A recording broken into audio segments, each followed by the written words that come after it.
আসসালামু আলাইকুম। কলিং ভিসায় মালয়েশিয়া বরাবরের মতো আমি আছি হৃদয়। বাংলাদেশি কর্মীদের জন্য আবারও সুখবর দিতে যাচ্ছেন মালয়েশিয়া। কেন বলতেছি?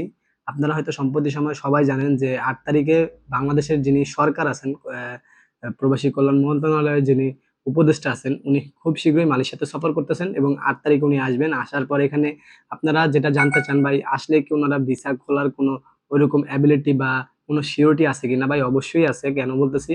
মালয়েশিয়াতে কর্মীর প্রয়োজন অনেক আগে থেকে কিন্তু আমি আপনাদেরকে ভিডিওতে বলতেছিলাম। আর প্রত্যেকটা ভিডিওতে কিন্তু বলছিলাম। আর যে প্রশ্নটা আপনারা বেশি বারবার করতেছিলেন তার মধ্যে সবচাইতে কমন প্রশ্ন ছিল যে, ভাই মালয়েশিয়ার কলিং ভিসাটা কি আসলেই খোলা?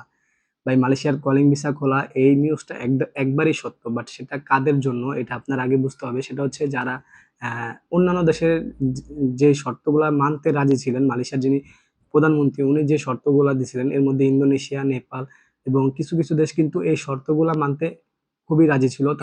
তারা কিন্তু কর্মী পাঠাইছে। আমি এর আগের একটা ভিডিওতে বলছিলাম যে মালয়েশিয়াতে কর্মী আসছে নেপাল থেকে।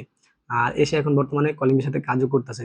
খুব শীঘ্রই যদি বাংলাদেশ ডিসিশন না জানায় সেক্ষেত্রে বাংলাদেশে যারা আসবে তারা কিন্তু প্রতারণায় পড়তে পারেন। আমি কিন্তু এরকম সতর্কতা আপনাদেরকে দিছিলাম। বাট আজকের ভিডিওটা ওই বিষয় না। আজকের ভিডিওটা আমি শর্টকাটলি করতে ট্রাই করতেছি। তারপরেও হয়তো ভিডিওটা লং হবে যে কারণ এখানে অনেক আলোচনা থাকতে পারে। ভাই দেখেন অলরেডি আসতেছে যেসব কোম্পানিতে কর্মীর চাহিদা, ওইসব কোম্পানিগুলা কিন্তু নেপাল থেকে, ইন্দোনেশিয়া থেকে বর্তমানে আনতাছেও। রানিং কোম্পানিগুলাতে কাজ করাচ্ছে। বাট যখন বাংলাদেশ জানাবে ডিসিশন, যেমন ৮ তারিখের পরেও যদি জানায়, সেক্ষেত্রেও কিন্তু অতটা সিন্ডিকেট বা অতটা প্রতারণায় পড়বে না প্রবাসীরা। বাট ৮ তারিখে যদি এই ডিসিশনটা না জানায়, তো এখানে অনেক কিছুই বিষয় নিয়ে আলোচনা হবে। তার মধ্যে নতুন করে শ্রম বাজার উন্মুক্ত হবে। এবং ১৮,০০০ কর্মীদের বিষয়ে আলোচনা করছিলাম। যদি তাদেরকে নিয়ে আলোচনা করে অবশ্যই ভালো। আবেদন করা হবে।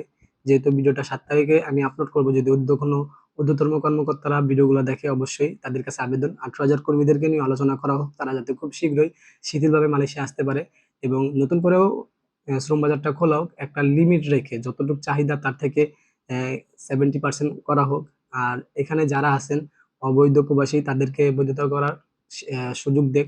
এক্ষেত্রে যারা বাংলাদেশী প্রবাসীরা মালয়েশিয়াতে অবস্থান করবেন বা অবৈধভাবে অবস্থান করেছেন, তাদের জন্য হয়তো ভালো হবে। কারণ আমরা হয়তো সকলে জানি, বিশ্বের নানান দেশে নানান প্রান্তে কিন্তু বাংলাদেশী অভিবাসী, বাংলাদেশী প্রবাসীরা ছড়িয়ে ছিটিয়ে আছেন। বাট সব ক্ষেত্রেই নির্যাতনের শিকারই কিন্তু বাংলাদেশীরা হয়। কারণ দূতাবাসের ওরকম কোনো যোগাযোগ থাকে না বা রাখে না তারা।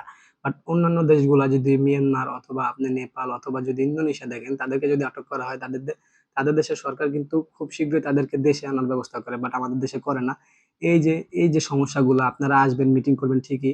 বাট যাচাই-বাছাই করবেন। প্রবাসীদের সমস্যাগুলা জানার চেষ্টা করবেন। এখানে তারা কি সমস্যা আছে, করলে অবশ্যই ভালো হবে। তো ৮ তারিখে মিটিং হোক, মিটিং এ ভালো কিছুই আসুক। আর সরকারের কাছে আবেদন অবশ্যই যাচাই-বাছাই করবেন। সমস্যাগুলা সমাধান করার চেষ্টা করবেন। তো আপনারা ভিডিওতে অবশ্যই কমেন্ট করবেন যে কথাগুলো আমার বাস্তবতার সাথে কতটুকু মিল বা এগুলা করা উচিত কিনা। আমি আমার জায়গা থেকে বললাম। বাট ৮ তারিখে যদি মিটিং হয় অবশ্যই ৮ তারিখে মিটিং এ আশা করা যায় 100% ১০০% সিওর যে নতুন করে মালয়েশিয়াতে কর্মী আনার ব্যবস্থা অবশ্যই এটা করবে। তো এই ছিল বরাবরের মতো ভিডিওটি যদি ভালো লাগে অবশ্যই চ্যানেলটি সাবস্ক্রাইব করবেন। ফেসবুক থেকে দেখে থাকলে লাইক, কমেন্ট, শেয়ার করবেন। তো দেখা হবে পরবর্তী কোনো ভিডিওতে। সে পর্যন্ত সবাই ভালো থাকবেন, সুস্থ থাকবেন। আল্লাহ হাফেজ। আর হ্যাঁ, এখন থেকে কিন্তু আমি ফেসবুক পেজেও ভিডিও আপলোড করতেছি। নতুন করে ফেসবুক পেজও খুলতেছি। তো সবাইকে খুলেছি অলরেডি। তো সবাইকে অবশ্যই বলবো ফেসবুক পেজে যান, ফলো করেন। ডেসক্রিপশন বক্সে আমার লিংক দেওয়া থাকবে এবং এমনকি কমেন্ট আমি দিয়ে দিব। আল্লাহ হাফেজ।